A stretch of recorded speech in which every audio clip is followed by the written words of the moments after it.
With Oblivion Remastered releasing, there has been a lot of consternation about the lockpicking mechanic. A lot of people very annoyed or even angry that it sucks, and other rather unhelpful people coming in to say that you should just get the skeleton key or use alteration and call it a day. And neither side of the argument is particularly incorrect, but I am here to tell you that lockpicking in Oblivion is, and pretty much always has been, the best lockpicking ever made. Not just in the Elder Scrolls franchise, but pretty much anywhere. Almost all attempts at lockpicking minigames are complete afterthoughts meant to break up the gameplay with a bit of variety. Just like how in character action games you have to do a bunch of annoying platforming between the fights you actually want to do, but if you hop into Bloody Palace or Rhythm Tower for an extended period of time, you'll realize why it's like this. Any singular gameplay loop in isolation for an extended period of time becomes either really boring or really mentally taxing, leaving the player feeling drained. The Elder Scrolls games are really good at not committing to one type of gameplay for too long in a row, largely because it's almost entirely freeform, and if you start to dislike an activity, you can just choose a new one. But there also has to be a variety of activities that you can engage with in order for you to have that choice. Lockpicking in modern Elder Scrolls is a temporary break from the fights and exploration to give you a breather with a bit of reward at the end. It was never intended to be the main focus, but it also shouldn't be brain dead. Lockpicking minigames, much like hacking minigames, are a time investment and a barrier to progress or rewards, and that means they have to be delicately balanced to be challenging, but brief, while also actually making sense. And game developers have really struggled with this formula over time, with many just deciding to issue the practice altogether, and honestly, that's not the worst plan. Lockpicking is a difficult problem to solve that may or may not even have a solution. So, why invest the time and effort?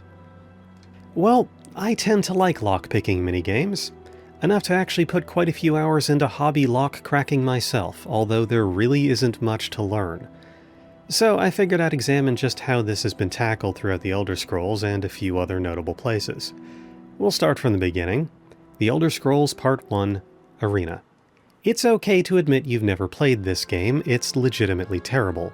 I've only played it long enough to find an infinite money grind, and getting 1,000,000 gold pieces only took 3 hours from starting up the game for the second time ever. The lockpicking mechanic in Arena is called Pilfery. You approach a locked door and inspect it, and it gives you a vague description of how strong the lock is. Anything from "this lock has nothing to fear from you" to "this lock is an insult to your abilities." You mouse over the Pilfery button, click it, then click the door, and the dice are rolled. This is a D&D style sleight of hand check against the difficulty class of the door, modified primarily by your level and then your attributes for intelligence and agility, and then a third hidden modifier known as Pilfery, which is only given to thief classes upon character creation and cannot be modified after that point. The modifier is strongest for the burglar class, and also assists in shoplifting and pickpocketing, and isn't terribly useful for doing anything but getting insane amounts of gold that you then honestly can't spend on anything worthwhile because you have no magicka points and aren't able to wear armor or use weapons longer than a short sword. This system is obviously pretty ass, but most important to point out is that your current level is the primary factor for these calculations, and Pilfery objectives do not scale up with you. Thieves start out better at this, and technically still stay better, but at higher levels, characters of any class can pick locks anyway. Failing to pick a lock while in a civilized area deletes all current NPCs and spawns in guards to kill you. There's no criminal justice system though, and moving to a different cell will despawn them and reset. Not very complicated. Moving on to Daggerfall, and lockpicking is now a skill that can be leveled up and invested in. It works very similarly to Arena. Calling Daggerfall just Arena with a coat of paint would be a drastic oversimplification, but the two share a lot of DNA, and lockpicking is essentially the same, but with lockpicking replacing the Pilfery statistic. It's also now governed by intelligence exclusively. Exterior doors don't factor in your character's main level, but interior doors do. Unfortunately, lockpicking is basically pointless in Daggerfall, because every character carries a universal guest key. Yeah, you can just bash open doors in this game, and doors are the only locked objects in either game. This causes weapon durability loss, but you can't damage your fists. Also, locks above level 20 just cannot be picked, so I hope you didn't invest in picking too hard. Also, Arena and Daggerfall both contain the spell Open, a spell of variable strength that opens locks for you. It's actually in 4 of the 5 games, being in the School of Alteration for Arena, Morrowind, and Oblivion, Mysticism for Daggerfall, and the Trash Can for Skyrim. Yeah, I don't know why that was necessary. The tower sign still exists, though, so there's that. As long as you can find it first. Moving on to Morrowind, realistically little has changed. The math behind the dice roll has gotten a lot more complex, but the input from the player is about the same. The skill that affects it is now called Security, and the dice roll is affected by your security level, your agility and luck, then the quality of your lockpick, and finally, your current fatigue compared to your maximum fatigue. This is all then compared against the lock's difficulty class. The result is a % chance to pick the lock, and then the dice is rolled to see if the individual attempt succeeded. You never know your chance to succeed, which is a step down from Arena and Daggerfall, unless your chance is 0, in which case it will tell you the lock is too complex. The biggest change is that attempting to pick locks now requires having a lockpick, and those lockpicks have durability. Failed attempts at lockpicking cost durability, and better lockpicks have better chances to pick. The skeleton key always succeeds but breaks after 50 locks. There's really not a lot going on here. Have a room temperature security level and you can pick any lock if you have enough patience in lockpicks. And opening one locked door is actually required in the intended path main story quest. Dram Barrow is behind a level 50 locked door. However, scrolls that can open level 50 locks are not difficult to find, and the room that the door is in contains a master lockpick. There's also probes which are used to disarm traps, but you can use telekinesis to get around that. In Morrowind, you can attempt to cast any spell so long as you have enough magicka, but the success chance will be determined by your skill, meaning that you can just save scum using a level 100 open spell, or use magicka potions to try it on loop until it works. You can also just enchant an item with an open on cast effect to open everything for you, and those will replenish charges over time. It might cost a lot of money to make this enchantment, though. Morrowind lockpicking is primarily just mashing the button and waiting for the success roll. Not very engaging, but it does introduce a staple of the system from here on: resource drain. All the games going forward will generally have the primary reward for being good at picking locks being a lower overall cost of the lockpicks required to pick locks. And now for the main event: Oblivion. It's really not that complex, but it does require a small amount of skill, pattern recognition, and reaction time. Lockpicks have 5 tumblers, and the difficulty of the lock determines how many are permanently set when you begin. The leftmost tumbler is always unset when starting, and deeper pins are unset in differing amounts based on difficulty. Place your pick under a tumbler and press up to jump the pin, and it's your objective to press the button to set the tumbler in place when the tumbler is at the top.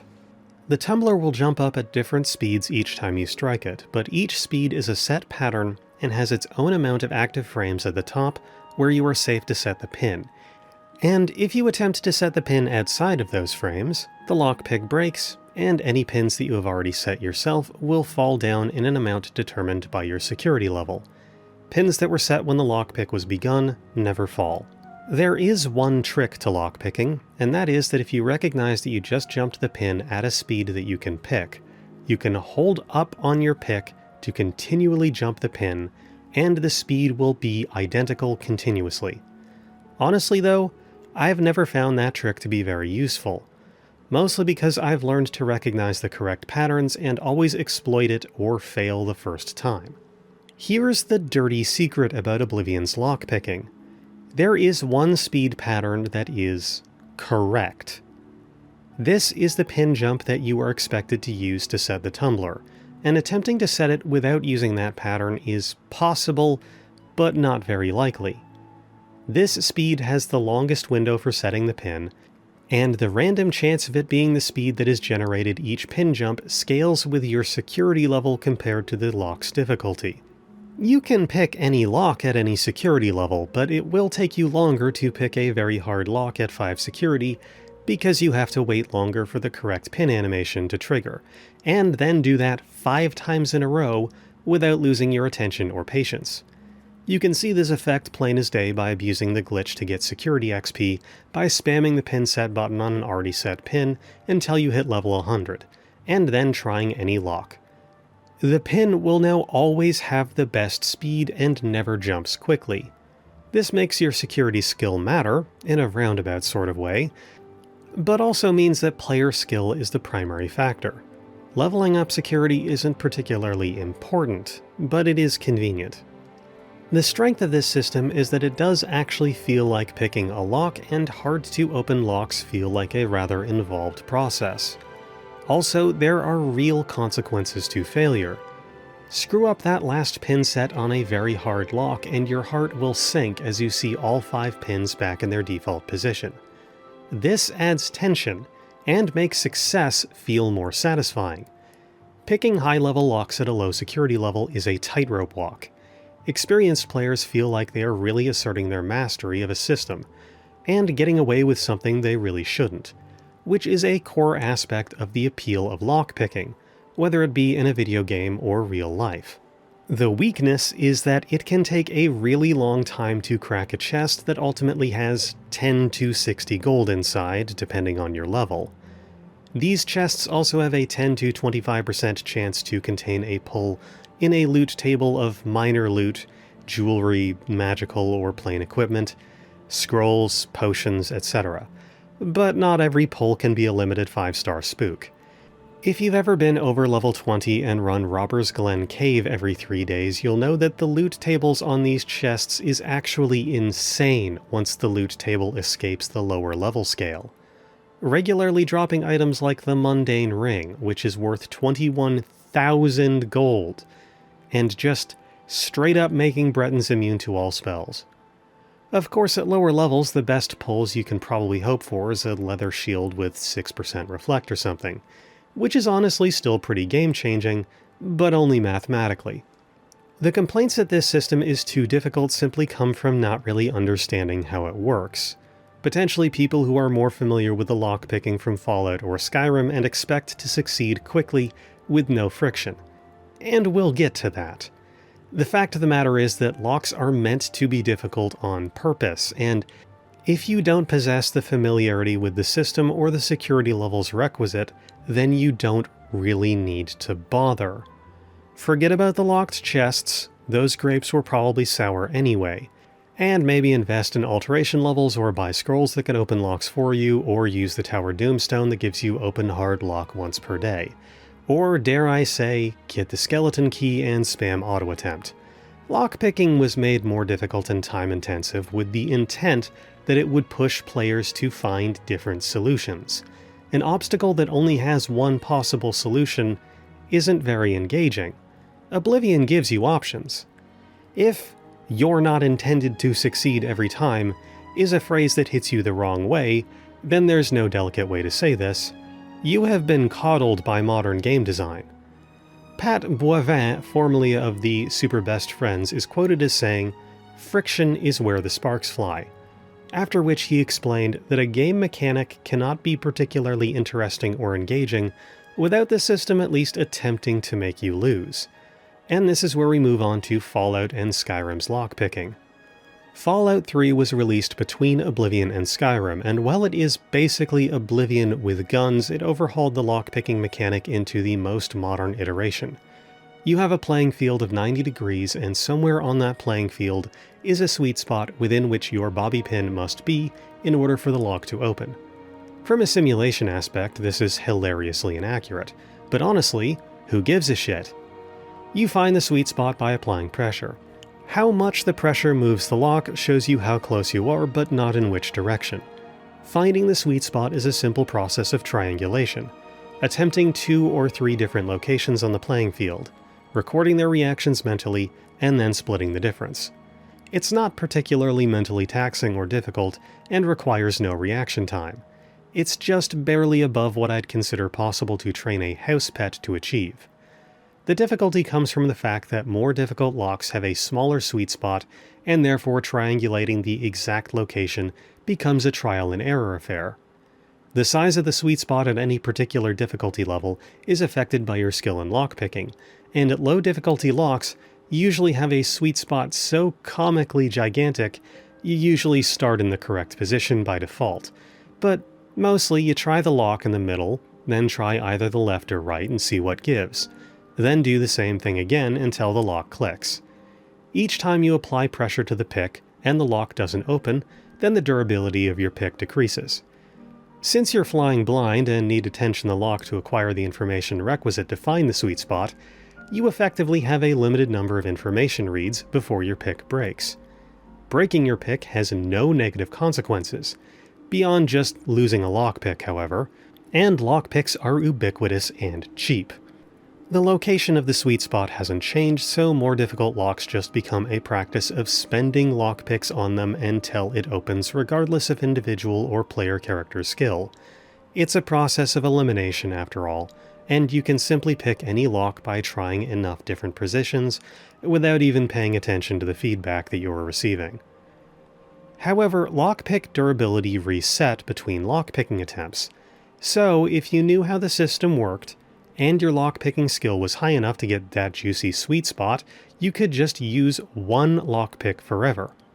If you pressured your lockpick too much without finding the sweet spot, you could back out and try again, randomizing the sweet spot, but also refreshing your durability, allowing you to conserve lockpicks through careful play. Which is important to mention because something I failed to bring up about Oblivion's lockpicking is that a skilled player could pick any lock without breaking a pick. Ever.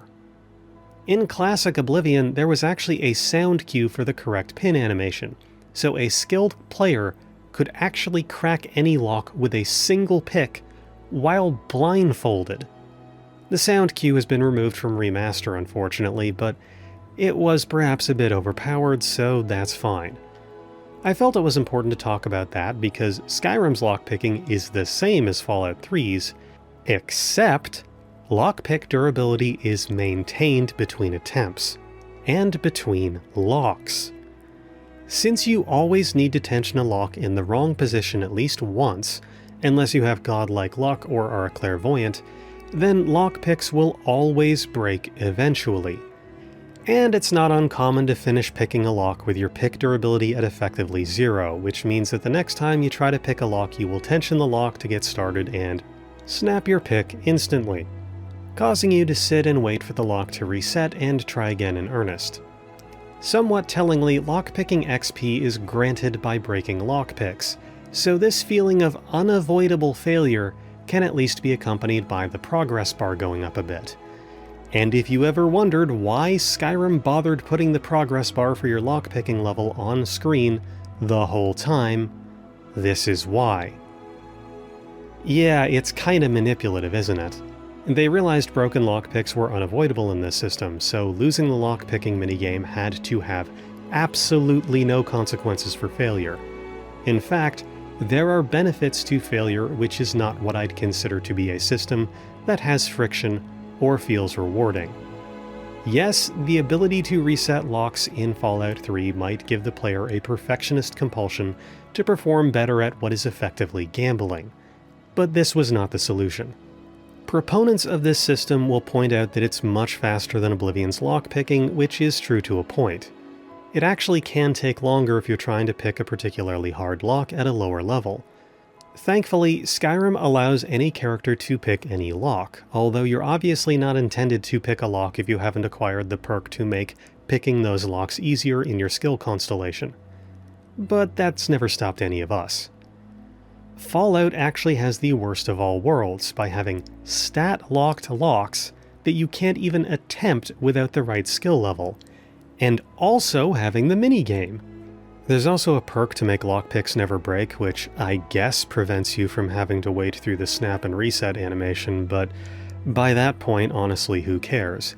You have a level 100 skill in Skyrim, you have a pocket full of 100 lockpicks, and at least several dozen back home, and also, you are now intimately familiar with how the game works and don't need the hand-holding. And the skeleton key in Skyrim still forces you to sit through the pick, break, and reset animation, which is just nifty, isn't it? And the skeleton key locks you out of gaining lockpicking experience while using it, so that's just great. Perhaps most unfortunately, if you don't like playing the lockpicking minigame in Skyrim, you don't have any other options. Sure, you can use the Tower Standing Stone once per day, but the skeleton key still requires you to play the minigame, and the open spell has been thrown in the trash, so mages can't bypass it with spellcraft. And normal people can't just carry open scrolls. You will be playing this minigame. A lot. Which is perhaps the reason why it's so brain-dead. If a mechanic is unavoidable, and it has no bypass, then it has to be easy and fast, because you are forcing this onto the player. Skyrim's lockpicking has no auto-attempt, so even if you want to just throw picks in the garbage to ignore the minigame, you can't. Fallout has lock forcing, which had a chance to lock the object permanently on failure, but on success, you can just bypass the minigame and get in anyways. Basically, it's a worse version of auto-attempt, and many of the juicy locks in Fallout can at least be bypassed by science. Fallout hacking is its own can of worms, by the way. It's a hell of a time vampire, and while there is some aspect of strategy to what words you pick, it's very similar to the lockpicking mechanic, in that you have a limited amount of information reads and can just fail through bad luck. The consequence for failure is also permanently being locked out, and the consequence for resetting so that you don't get locked out is wasting like 15 seconds of your time. Amazing. But I digress. This is one of the many reasons why Skyrim is considered so shallow. The lockpicking skill tree is half perks that just reduce the difficulty of an already easy game. One perk gives you 20 to 100 more gold from chests, and 1/10 of that from bodies and lesser containers. Of course, gold is mostly worthless in Skyrim, as it's basically only used for player housing, since vendors almost never carry anything good, and the equipment you want is best found in dungeons. On that point, another perk increases your chance to find an additional leveled piece of equipment by 50%, which in actual function just increases your chance from 10% to 15%. Isn't math fun? One perk gives you a key to the lock that you just picked, which is hilariously pointless since you've just proven that you can pick the lock anyway, and using keys just means getting less experience. And this doesn't bypass the minigame since you have to play the minigame to get it, and it only gives you keys to things that have keys that you can acquire elsewhere. And a single perk in this tree is what I would consider to be interesting or flavorful. You can pick locks without people noticing. Ultimately not very useful, as they'll still probably notice you stealing if they can see you. Fallout 4 of course brought back certain difficulties of locks being locked behind skill progression, but now it's perk-based and pick durability is also now maintained. Also, the lock difficulty perks are level locked. It's perhaps the worst it's ever been mechanically because of this, and you have to hit level 41 to get unbreakable lockpicks. What the hell, Bethesda? There's no time for this. But I won't spend much longer dunking on Fallout 4, you have plenty of options online to get your fill of that.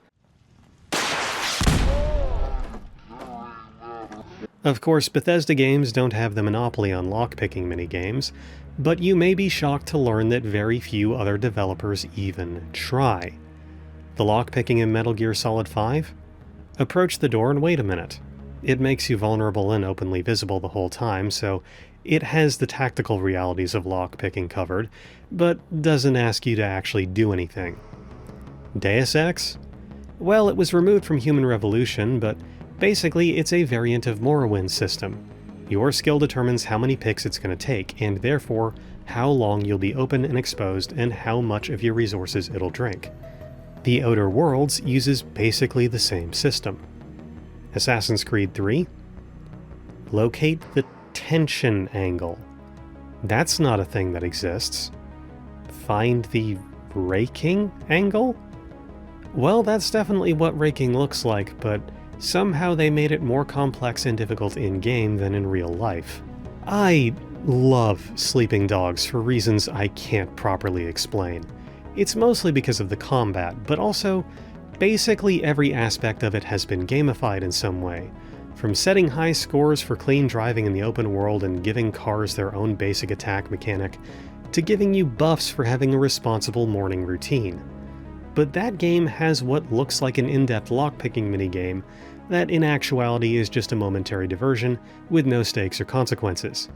In a game where everything is gamified, it would be weird for this not to be here, but it also doesn't really add much, and they were right to not spend the time to make this particularly complex or good. It took me like 3 hours to get this 15 seconds of footage, by the way, but that's fine because this game is incredible, and if you haven't played it, you should. You should be playing this game right now. Why aren't you? Oh my god, this hacking is awful.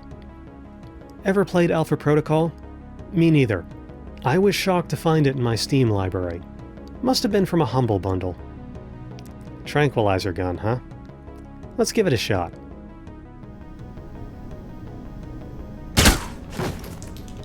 Aha.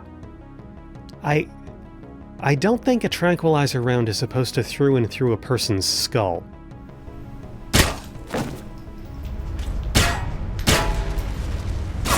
Anyway, this game's lockpicking is just to align the break in each tumbler with the chamber wall, and the twist is that it's on a time limit.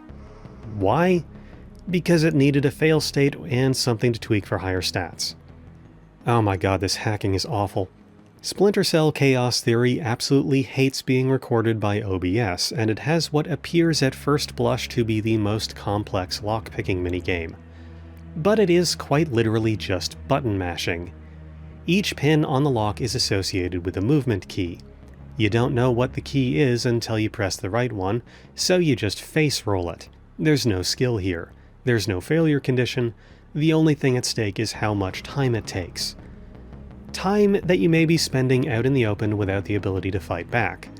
But if you don't want to bother, you can just break the lock, which also makes a lot of noise but is faster and easier. I'm sorry, I've never really played this game before, but I knew people who watched H-Bomber Guy's Deus Ex video would mention it.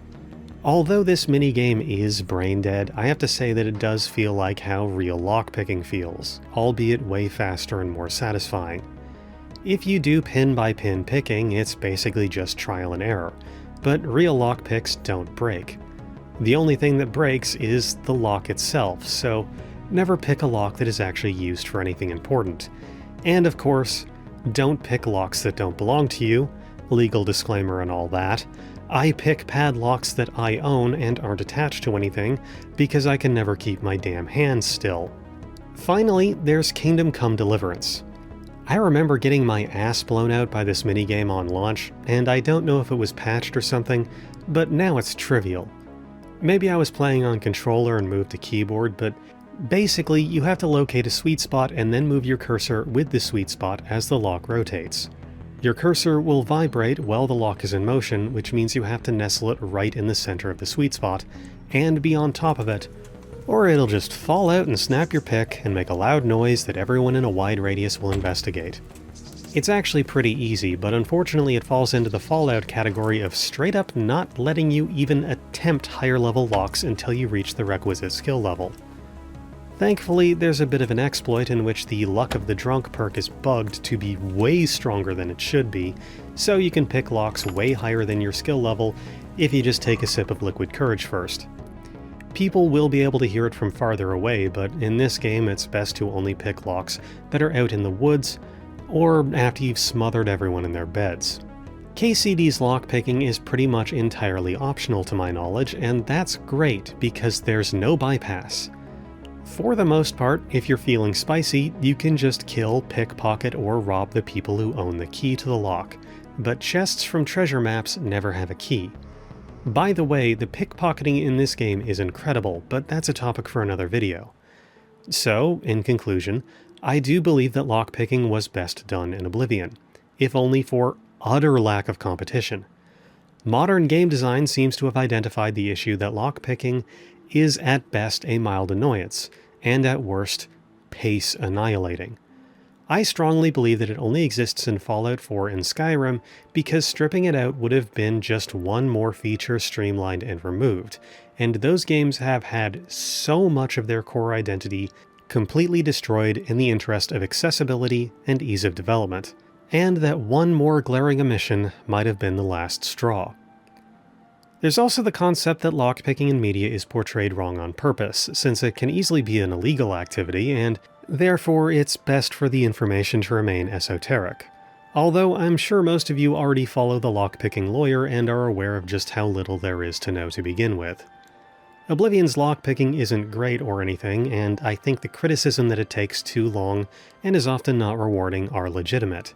But it is one of the few places in which Oblivion is the most in-depth and complex in the series, which is an important note considering the franchise is well known for its diminishing approach to complexity and depth with each title. Oblivion's lockpicking is also the most punishing but fair. The player always has the ability to pick any lock without spending any resources. Merely owning a single lockpick is your universal master key to the entire world. But are you badass enough to actually get it right every single time? And that's the core appeal and why I love it so much. Every other system bakes in failure as an inevitability, regardless of the player's own skill level. But in Oblivion, it's all you. However, a lot of people don't want legitimate challenge and failure from the Elder Scrolls, and I get that. You do your 9 to 5, you get home, you want to feel like a hero. You put the game on novice, you walk around, you steal some shit, and stealth arch some people in the knees. The lockpicking doesn't have a difficulty slider. Maybe it should. But how would you even implement it? I suppose you could tune the coefficient that makes the correct pin animation happen more often, or even every time when playing at lower difficulties, but then your stats stop mattering. I'm not a game designer. That's a topic for another time. I do strongly believe that the Fallout and Skyrim iteration went too far, but this may be a genuinely unsolvable issue, and potentially an issue that should not be solved. As I mentioned earlier, lockpicking is actually in the critical path of Morrowind. But is it an absolute necessity at any point in Oblivion? Well, I decided to test it, and that video should be launched at the same time, or at least soon after this video. The answer may shock you, but probably not. Did you get the book? I got it.